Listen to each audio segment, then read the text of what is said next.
So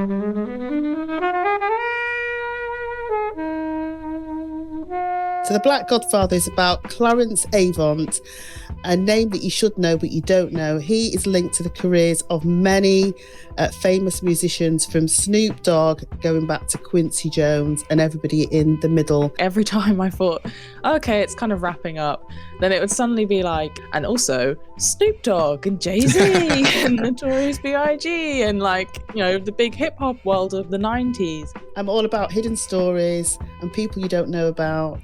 The Black Godfather, Clarence Avant, is up there with the best of them, and I think we should know about him. And it's a great watch. Hello, film fans. Thanks for joining us today. In the remote Flixwatcher studio, we have Karen. Hello. Lizzie. Hi. And as always, Kobe. Hello. And we're going to be talking about The Black Godfather. Thank you, as always, to the mighty people for the mighty, mighty tunes. And thanks to Ben from Rockwood Audio for his awesome editing skills. Please do remember to write a review and rate us on Apple Podcasts and anywhere you can do where you listen to the podcast, because it really does help us. And you can join in the conversation with us on Twitter at FlixWatcherPod and on Instagram at FlixWatcher. Hello, film fans. Joining us today, we have Karen and Lizzie. If you could please say hello to our listeners and tell them a little bit more about who you are and what you do, please. Yes, I'm Lissi Simpson. I mostly work with scripts. I just left the BBC and I'm just about to go back to the BBC, both time in BBC Children's. I'm about to start working on something called Jojo and Gran Gran as assistant script editor. I also make short films. My last one was a spoken word dance film about the experience of being mixed race, and I just talk. I create spoken word poetry for 5 minutes, talking about my hair and how that can be used as a tool to discuss much larger concepts like the experience of growing up with a black father and white mother and all of the complicated, confusing things that come along the ride of that. So what did you leave the BBC for? What are you going to do now with the Beeb? So I was in development and my contract came to an end, and I was about to leave. A really crazy thing happened to me that I had 4 job offers and had this just crazy experience of going from not knowing what I'm going to do with my life to having way too many options about what I'm going to do with my life. But anyway, I left the BBC. I was working in development, and I'm coming back to the BBC to work in production. So it's going to be a little bit of a different experience. But I've worked a little bit in production before, and I really enjoy the fast-paced nature of stuff like that. So yeah, I'm ready. And Karen, who are you? So I'm Karen Gabay. I am a TV producer. I'm a talent producer in TV and a story producer, working on music documentaries, history documentaries, sometimes a touch of royal documentaries, popular culture docs as well.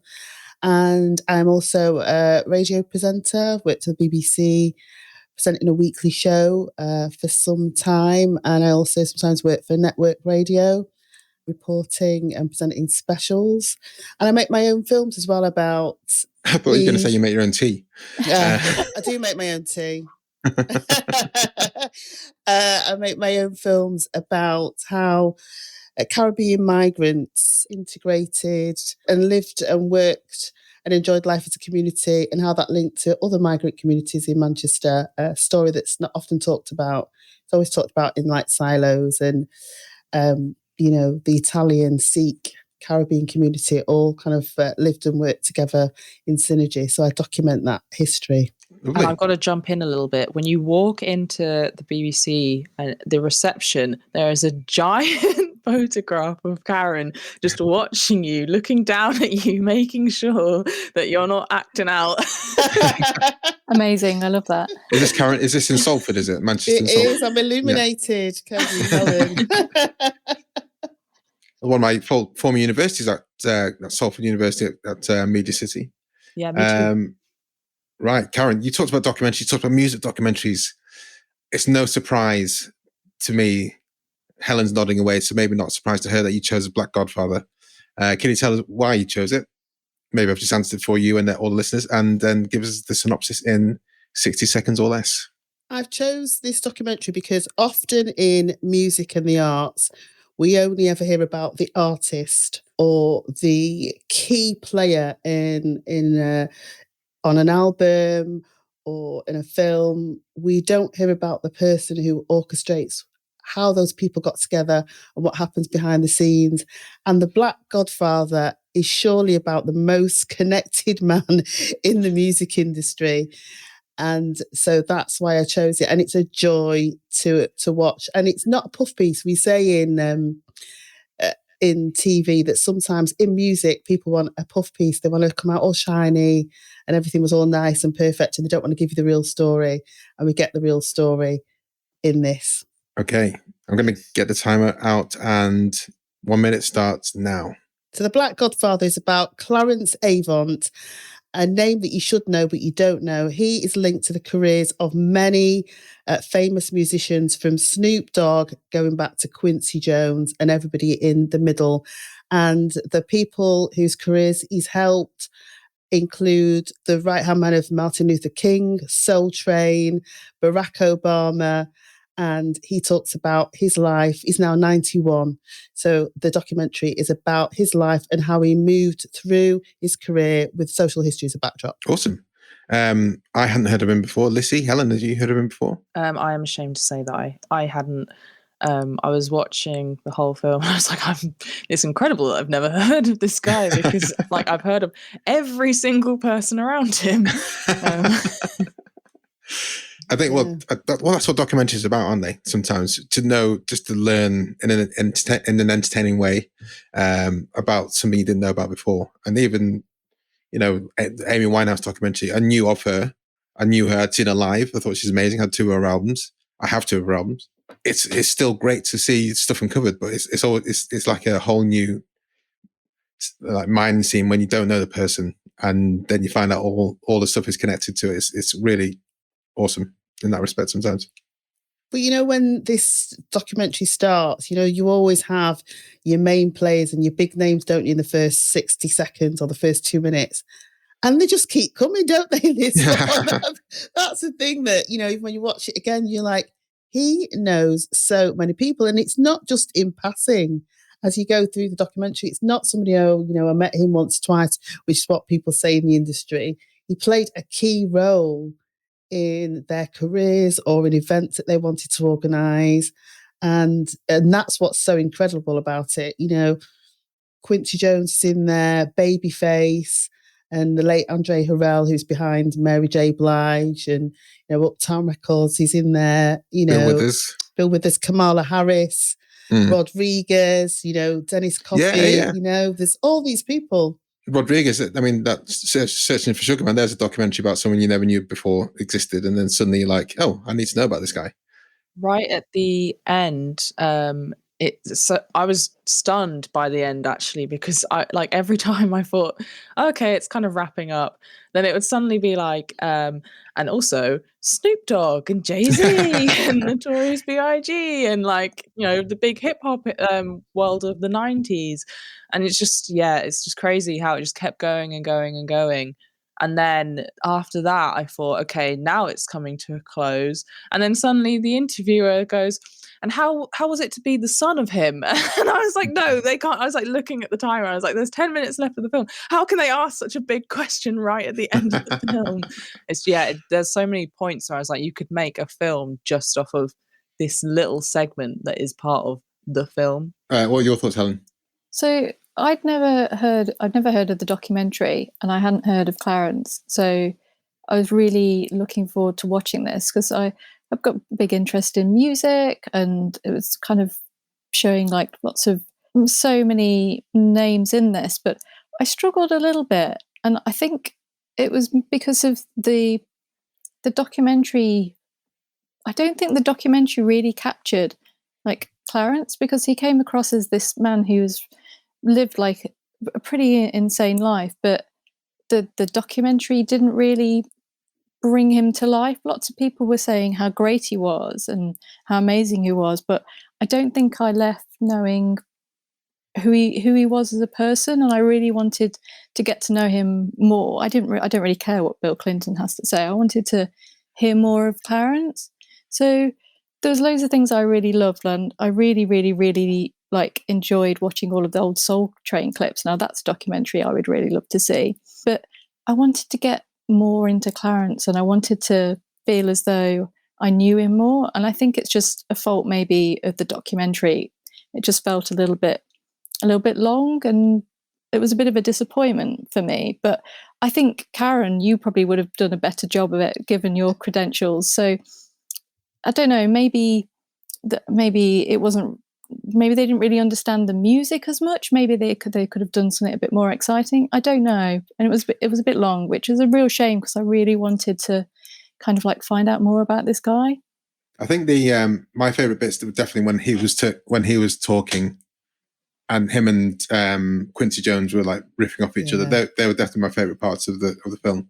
But I think it's hard, and I understand what you're saying, Helen. I think there's an embarrassment of riches of people he's helped, so it's difficult not to have the documentary include as many of those famous people as possible. A to get it seen by many people, but B to kind of say, this is someone you don't know, and he also helped them, and he also helped them as well, and from completely different genres of music from decades apart, and it's kind of insane. But I do agree with what you're saying. Maybe Karen would have made a better documentary. I'm sure she would have done. But I still enjoyed it nonetheless, because I do think there's a lot to kind of take away from it. I think I feel disappointed by it because I think, I've met people like Clarence, and the thing is that, those moments in time that are documented are seismic. They are huge. And I think, maybe you have to be part of that culture to know that, or maybe realize that. I don't know, but, the fact of him preventing Soul Train being taken off the air. Can you imagine if that happened? So you've got to get that in. The impact of Emmett Till, I'm sure he wanted that in because it's huge. It's still being talked about now. So the fact that he wasn't interested, well, he was aware of the civil rights movement, but didn't get involved until Emmett Till happened. Yeah, so I think there's elements of that, and so there's so much that you've got to get in about the impact. Then I think that's maybe why, because I know he was involved in Louis Armstrong, because before it came out, I had people badgering me about talking to him. And so I think there's still a lot left out. But the other thing I will say, I'm making documentaries, which may have been part of the problem, I don't know. I know Nelson George, so I should ask him. Nelson George is the guy who produced it. Is that sometimes you think when it's the older, the elder statesmen and stateswomen of the music industry, it's easy to get them to do the sit-down interviews that you want so you can make your documentary. It's incredibly hard. And I get even the fact that they were talking to him in the car on his way. To sit that man down and pin him down might have been a bit of a nightmare because very busy man. Yeah, and I think that even though you think he's retired, clearly hasn't, and so that's sometimes what impacts. And then and so that might have been part of the issue, because his family were all on board. And he's definitely on board, and he's got Quincy there. But I think you can see from when you watch it, he sat down with Quincy and he sat in a car, and maybe it was problematic to get him to do much more than that. I don't know, but that's just sometimes when you're on the inside of it, that sometimes that's why you're left a little bit wanting. I agree a little bit though with you, Helen, that the bit where it goes into how he was called sweet potato all throughout his childhood. I was I'd love to know more about his childhood and why he was called Sweet Potato, because I feel like it just gives you a glimpse of why he is the man that he became. It's just there were a lot of people that kept saying, he's driven by money. He's driven by money. He likes to bring up you're not paying me for this. You're not paying me for this. So how much are you going to pay me for this? And I just think that you have to kind of look at his whole life and see each little factor. And I think there are other things that I think that I'd love to know more about, his relationship with his stepfather, and the difficult childhood that he had, and when he had to call on his friends to help him from going bankrupt. I think those were all really interesting. And I guess the difficulty is that it's hard to find the people, especially with his childhood, to actually comment on it. And it's even more hard to find the footage. I think I guess the filmmakers had this wealth of material for them from the other stages of his life, and I guess he probably wanted it to be a more positive thing. That it would have been really interesting to get a little bit more from that side of him. And his family life, I was reading up on him after, obviously, as you do, when you finish the documentary or a biography, and you think, wait, what? I need to read up more on that. So his daughter's married to Ted Sarandos, who is one of the founders of Netflix, maybe not founder, but the chief executive of Netflix. So it's I didn't know that. He's the head of Netflix. I think he is. His co-chief exec at the time. Yeah. Makes sense how he got a film called The Black Godfather. Yeah. And his daughter was with for Barack, didn't she, as well? Yeah, exactly. Yeah. So this kind of amazingness, or I guess trend, runs in the family in some way, because that's you work for Barack and then you high up in the media industry. You probably just find, no, I'm not going to go down that route, but it's great to kind of see how that expands out a bit. Yeah, I mean, the sad thing is about his wife, Jacqueline, isn't it? It's very beautiful. She was murdered last year in the family home. And again, the outpouring of people who knew him and who knew her was just incredible, about how important they were to people's careers, but also how kind they were as people. And I think she's just a real asset to the film as well, because often you don't hear about what life was like for a couple starting out, and I felt they were very honest about that. You know, they were very, very honest about the beginnings of their marriage and their relationship, and you got that insight. And often, being frank, you know, men in the business don't have the wives in documentaries, unless it's an ex-wife who's going to have who's kind of dragged in to give a couple of quips about something. So I thought that there is a very interesting, very, very interesting character. And, you know, he had to keep some of it back, didn't he? Because Quincy was really kind of pushing to say, you know, yeah, he's a kind and generous man, but to be an agent and to be a manager, there's a real harshness that comes across. And, you know, you hear the word brusque a couple of times, and I would have loved to hear some of those stories apart from the Jimmy Smith story. I would have loved to hear some more about what those clashes were with people, what really went down, because he didn't seem as if he was somebody about shy about about what he had to say about a situation. I think maybe it's missing that drama, isn't it? Yeah. I think with the documentary, you kind of expect some things to like shock you, or you to expect something, and then they go, but this really happened, and that was what was missing with it. Because I think the bits that stood out for me were the bits where he didn't have the success with the radio station, and I wanted to hear how he obviously bounced back from that and how that made him feel. And like the parting of him and Bill Withers, you could tell that was like a really emotional time.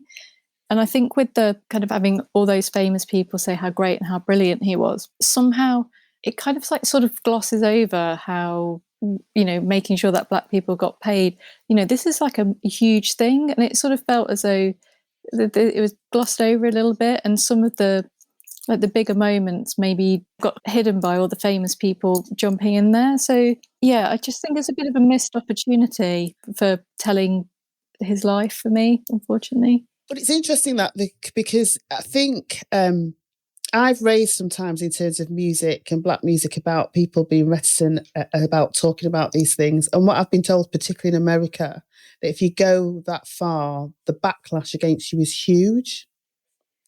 And sometimes we don't kind of like really understand that, but it's incredibly, incredibly huge. And people literally get them and their acts, they get pulled from things. And so, you know, and I did a podcast about 3 years ago, and with a couple of key players in magazines, and like, you really don't understand what happens when people really truly speak out. That's why, in terms of the world of music, there's a handful of Black people, John Legend, Common, who speak out. The people with power and money don't.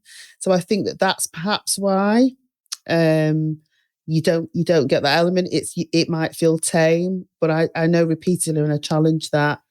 And I do documentaries, and people will tell you off the record. And I know people generally tell you off the record, but off the record stories, people are really like, this has to stay off the record. I'm not putting that on tape. I'm just not doing it. So again, I think that's maybe why.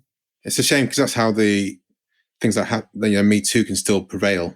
Because people are scared, and not just music, but across the entertainment industry and in any place where there's a massive imbalance of power, or few people can dictate the success or not of other people. And I can completely agree. I would have thought there'd be so many stories that he's just not willing to or able to say, or may be uncovered once he's passed away or something like that. But first of all, and also in this documentary, I was expecting him to have died during the making of it. I didn't realize it was done.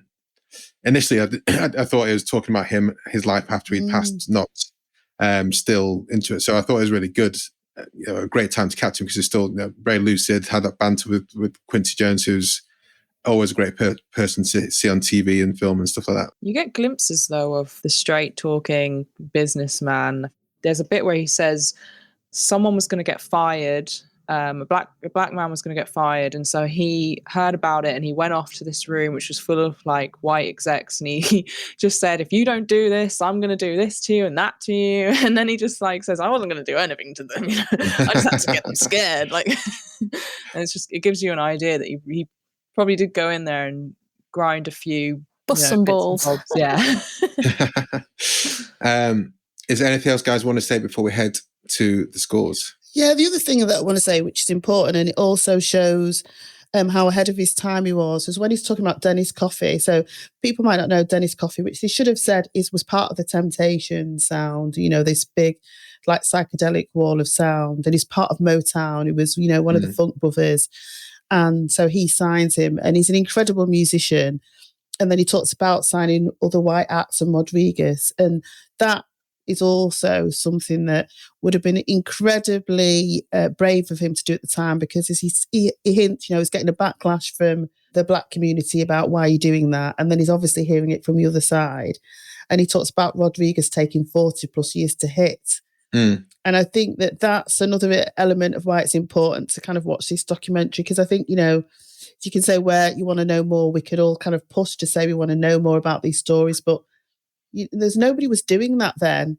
And they talk about as well the fact of the acts that he put forward as well. Like Bill Withers was not the actors they talk about, was not the person you expect to be a huge artist. So much so, the reason why it all kind of goes quiet with Bill Withers walks away from the music industry. He says it's not for him. So he walks away and he just never sings again until like very kind of recently. So he's got this ability to pick out talent. Look at Jammin Lewis, Janet Jackson, Prince, he's linked to all those people. Yeah. But Janet was Michael's sister. So what were the people playing at? Yeah, but they wanted her to be, which was the whole thing. They wanted her to be this twee because she's the little girl and she's the baby sister. They put her in this box of, they wanted her to be a pop princess, didn't they? And that's and Jammin Lewis saw something different. But again, it's this whole thing about him always being ahead of the curve, and he wasn't, as the kind of saying, he wasn't a young guy still at that time, but he was still ahead of the curve. So I think that's just another element of why it's important to watch. I think you go away, as Lissi was saying, that he keeps going every time you think his career's coming to an end. But every time, if you do a little search on each of those acts, you'll be amazed about how incredibly talented he was about picking out star power. Well, guys, let's head to the scores.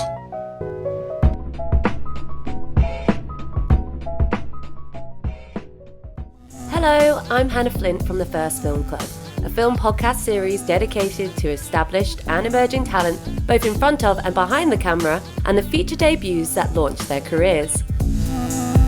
From the new drama Mass to the cult classic Heathers, each episode is dedicated to a film, a guest, and the behind-the-scenes stories, memories, and advice from their time on set.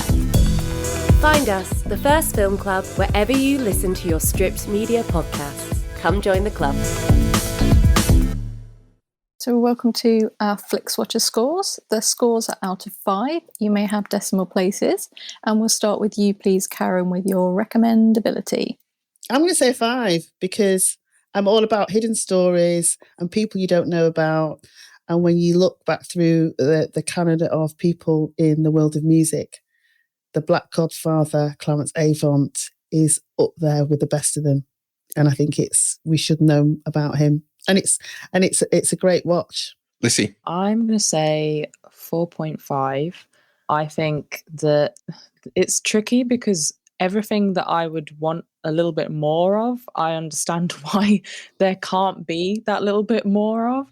And yeah, it's just that like little feeling of like, oh, I just want like a little, and because there are so many different things, I'd be happy if it was a TV series and I got like a good like half hour to 45 minutes just dedicated to each thing that came up, because I was like, he's in music, then he's in baseball, and then he's in like politics, and I'm like, and it's just crazy to see someone who literally just said, I'm going to do all these things, and literally did do all those things, especially a black man in America in a time where, you know, Emmett Till gets... Yeah, and like he's lived through pretty huge events. Yes. It's just crazy. And anything that has like a jazz soundtrack is gonna win me in. I find it really exciting to just hear the music and to just like get that sense of what was going on in the world. I just wish that there was more on Sweet Potato. And can I just add though, and the reason why there isn't a series, this is my bugbear, is because people always say nobody wants to know about him. That is why it's documentary on Netflix, because that will have been pitched time and time again, and somebody will say nobody wants to watch more of that. Tell you that's facts. Helen? So this is why we should have got you, Karen, to make it. I'm so conflicted. I just think this is a wasted opportunity to really tell a story. And I would have preferred a bit more kind of like context and a bit more info about the times and a bit more background about some of the record labels and a bit more contextual settings rather than like Bill Clinton being in there or some of the other celebs. Because I don't think I got enough from it, and I'm just like really, really frustrated. But it's a great place to start, I guess. Just wish it had been made better. So I'm going to give it a 4. Just it's quite long, and I think you should probably go into it maybe having a good sort of knowledge of Motown a little bit, and a bit of kind of like, if you have a pretty good American history of music already, then you'll probably be able to fill in some of the gaps and appreciate it a bit more. But coming in for me a bit cold, even though I know a little bit about music and kind of like Motown and a little bit like that, I still felt I just didn't get as much out of it as I probably could. I'm going to go for 4.3. I really enjoyed it. Like Lissi, I think I would have preferred a TV series based off it. And if it's engaging, I don't mind about the length. I loved the O.J. Simpson documentary, which was like 8 hours. I loved the Last Dance about the Chicago Bulls, which was, I don't know, 8 to 10 hours. I loved the Get Back, which is 8 hours.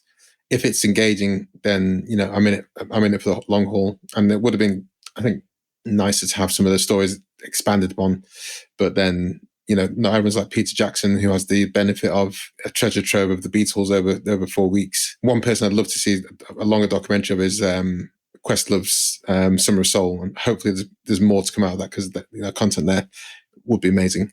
But yeah, I enjoyed it. I get some of Helen's frustrations, but at the same time, I really enjoyed it. Repeat viewing score, Karen? The repeat viewing score, I say 4.2. Because I get what you're saying as well, Helen. I do. It does irk me sometimes when celebs are in it just for the sake of it, but they're not in it for the sake of it. But I just think it's funny, it's amusing. Some of the little anecdotes that you get from Quincy and Clarence, and the record label that he comes up with, the way he comes up with that name just makes me smile. You can always Sussex. Yeah, I love that. You can never watch enough Soul Train, so it's really great to kind of like to see that and hear a touch of that story. So I definitely think it's something you would want to watch again, and maybe watch with different people as well, see what they get out of seeing and hearing Clarence's story. Lissi. I think I'm going to go for 5. Wow. Because when Karen was talking about it, I was thinking about like all the little things that I watched and I thought something or I felt something and then I moved on. And also the fact that we've been talking about just each little thing in his life where I'm just like, there are so many things that I feel like I need to Google now. And I think, like his relationship with like Quincy Jones just reminds me of like, just like people I know in real life, just like the way, and I think it's like Jamie when he's like it's just watching two homies, like it's just the way that they like just get at each other is really nice. And then you've also got like the historical side, and I am a big fan of Motown, and I think it's really interesting the like shift after Motown and how like it kind of was this huge thing and then it fell apart, and how do you like rebuild and what's it going to look like, and just like seeing a lot of artists kind of like rise up I find interesting as well. But it's also the fact that there were so many things that I didn't know about, and the fact that I didn't know who he was just kept like blowing my mind, because like I was just like I think it is the amount of celebs that in a way grounded it for me, because I was like, okay, I understand what they're talking about, I understand who they're talking about, but just the fact that I didn't know who he was, I think there's so many things that I could go back, watch it again, either by myself or with someone else, whether they're older than me, younger than me. Like the hip hop bit was like another really big bit for me, where I just felt like I was thrown back into it, because like that was a massive part of like my teenage years, just listening to like old Biggie tracks, where it's just there's lots of little like layers to it. It's like to quote Shrek, it's like it's an onion and there's lots of layers that you can peel back and get something from each time. So I think, yeah. Helen. Notorious documentaries that I'm trying to think if there's any that I've repeat viewed, probably maybe 1 or 2. So I'm probably very unlikely to go back to this one, just because it's a documentary and I don't rewatch them. So 1.5. I just don't watch them. Sorry. Yeah. Historically on Flixwatcher, documentaries do tend to get a low repeat viewing score. So yeah, I'm apologees. I'm not sure I'm watching again, but I'd like to see any spin-off documentaries that come as a result of this. I'd love to see a Soul Train one. Is there a Soul Train one? No, because the footage is very expensive. But did you know that he'd also done a Summer of Soul? And that was another key thing that I thought I need to look into. He'd done a concert as well, and there was a clip of Marvin Gaye in the documentary as well. So I'm sure that people are probably onto him about releasing the full footage of that concert as well, because you rarely see that. I've never seen that shown before. It gave me a similar feeling watching Black Godfather to Summer of Soul, where it just felt like it was really like joyful, but also business, but also music. yeah. Karen, small screen score.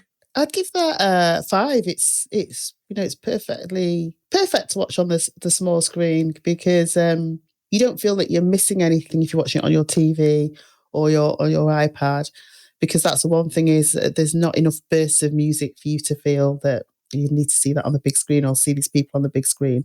So for me, perfectly happy to sit at home watching this with my popcorn or having people around, definitely, to sit and watch it and reminisce about parts of the history that they remember. Get the family up trying to do a Soul Train line in the front room. Works for me.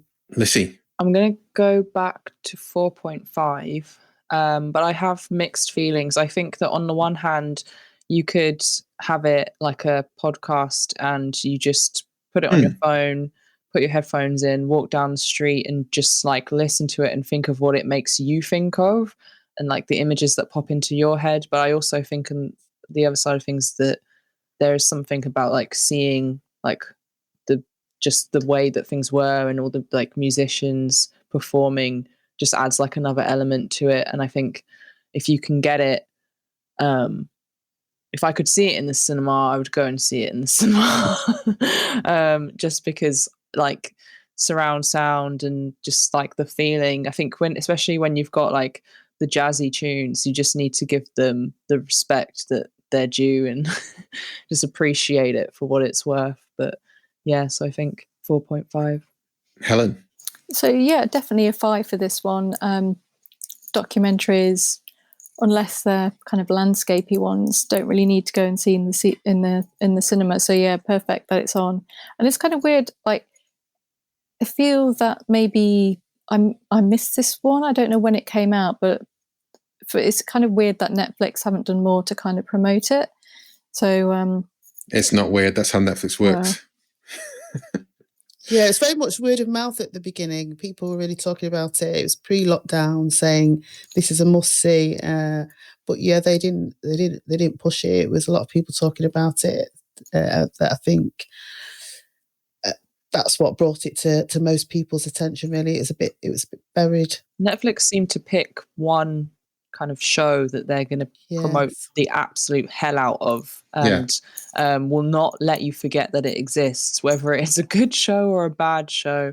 The one at the moment that I had to unfollow them on everything because I just couldn't take any more about Heartstopper. I'm not, a teenager. It doesn't appeal to me. I've not heard about that. It's everywhere. But you know what's interesting with the Black Godfather? It's just really surprising that they did not trail the hell out of Jamie Foxx doing an impression of Quincy Jones. Because it's gold, isn't it?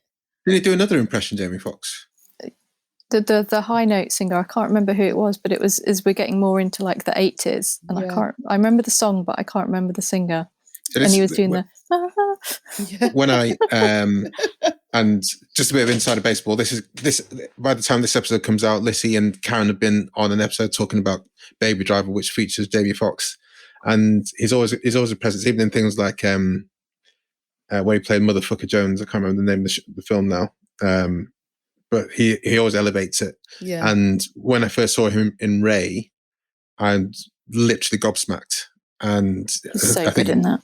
Yeah, it's one of the best. I think it's the best best musical biography I've ever seen.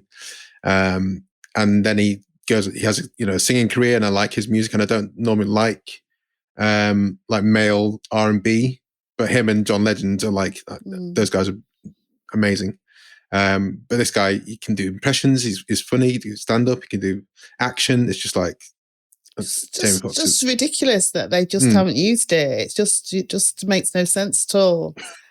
If people just even fast forward for that bit alone, you could just have that on repeat, couldn't you? So let's go to engagement score, Karen. 5, of course, because you just because you're taken in by what's being said to you at the time, and then you're just like hit, straight through the eyes with the next installment in Clarence's life, or the next deal, as he likes to talk. He's all about the deals, the next deal that he pulls off. So I think you just for me, I know you might feel it's a bit long, but I was just totally engrossed in terms of what's coming next with him, and just very present in what he had to say. I think it's coming just from the perspective of being in music. Think about the fact that he stayed in the business for over 7 decades, and you get that sense as you're watching it. You get the sense that the fact that he made it to being an adult was tricky anyway, because he came from poverty and he came from small beginnings. But then the fact that he's able each decade to hit yet again is incredible. It is kind of insane, because many times if you stayed in the same industry, and many times you can tap out and say, "Nah, Motown's not for me," or when Motown finishes, like neo soul's not for me, or whatever. But he's there. A lot of people would have tapped out at the as hip hop took a hold. But it's like, nah. Yeah. A lot of people just not appreciate Janet Jackson for what she was, and I mean, Mary J. Blige, she would have transcended, I would have thought. But yeah, it's an interesting point you made there, Karen. So, Lissi, engagement score. I think 4.7. I think that each bit itself is really engaging. I think that sometimes it just needs a bit more breathing room for you to reflect on what you've just learned, which is why I go back to how it'd be great if it was a TV series, because then you'd get digestible bites that you could just kind of ruminate on for a little bit. Yeah. Helen. I'm a little bit low. I'm going to go with a 4. I had to watch this in 2 goes because it was quite a lot to take in, and because I just needed the extra kind of context and like who are they and who were they at the time. And was that Janet Jackson you were looking at? No, actually, and Janet Jackson's in my note because like what a great album that was. Like she just so great. They could have like cut the bit about Michael and just had more Janet, and I would have been a bit more happy. But yeah, Janet, like she was done dirty by the Super Bowl. Different story. So yeah, I was doing a lot of research on the side while I was watching it to try and catch up with all the names that were coming at me and make sure I kind of knew who they were. So it's like you're almost hyper engaged. Yes, yeah, doing homework at the same time. I'm going to go for 5. Why not? Like I said at the start, I thought it was going to end up and Clarence Avant died, and so that was a weirdly morbid kind of thread pulling me through, but also just again gobsmacked at the fact that this guy's had, and there will be many of these guys, even through to like Warren Buffett. A lot of people don't know who he is, but he's like one of the richest people in the world, but doesn't do anything. He's not an Elon Musk type of person.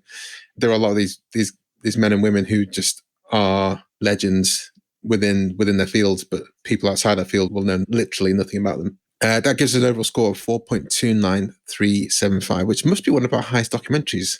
We can't filter on that, but it's definitely got to be up there. Pretty strong. Yeah. Good. I'm glad that I didn't fail you. You introduced us to Clarence, like before then, had no idea. So thank you. 3 other people. Did you know about Clarence before you watched this documentary, Karen? Yes, I did. Yeah. Okay. Yeah. Insider knowledge. Yeah. Just, I think, as I said, about a couple of years before it's made, people started to ramp up saying, "Do you know about this man? You need to speak to him." And I was supposed to have a conversation with him. He wanted to speak to me, and then I have to say that when I saw that it was on Netflix, the documentary had already been done. I was gutted because I was going to say I'll make a documentary about you, but hey, I'm a big Jimmy Smith fan as well. But they got there before me. Make the TV series, Karen. This could be it. And that leaves us, like I said, 4.29375. Lissi and Karen, can you sign off by letting everyone know where we can find you online? And then we'll say goodbye to all the listeners. Yes, you can find me on Instagram at Lissi Shoots, and my website is lissisimpson.co.uk. You can find me at Gabay, Kaz Gabay, on Instagram and Twitter. And my website is karengabay.co.uk, Soul of Manchester. You can find me there, and you can find me on BBC Sounds. And if you search for The People, you'll find my radio show there as well. Lots of great music people from the world of arts and social affairs issues on there. And just to quickly say, some people who've been on: Prince's engineer, Peggy McCreary. Ashanti's coming up, the Ashanti. So, yeah. Check out BBC Sounds. Thank you very much, guys. It's been an absolute pleasure to talk about Clarence Avant under your guise there, Karen. Thanks for coming on. Bye. Bye. Enjoyed this episode of Flixwatcher podcast? Why not leave us a 5-star review on iTunes? You can also follow us at FlixWatcherPod on Twitter, and we're at FlixWatcher on Instagram. Thanks as always to the mighty people for their mighty, mighty tunes, and Ben from Rockwood Audio for his awesome editing skills. If you're looking to get your podcast edited as sweet as this, get in touch with Ben, and that's Rockwood, ROKK Wood Audio. Tell him Flixwatcher sent you.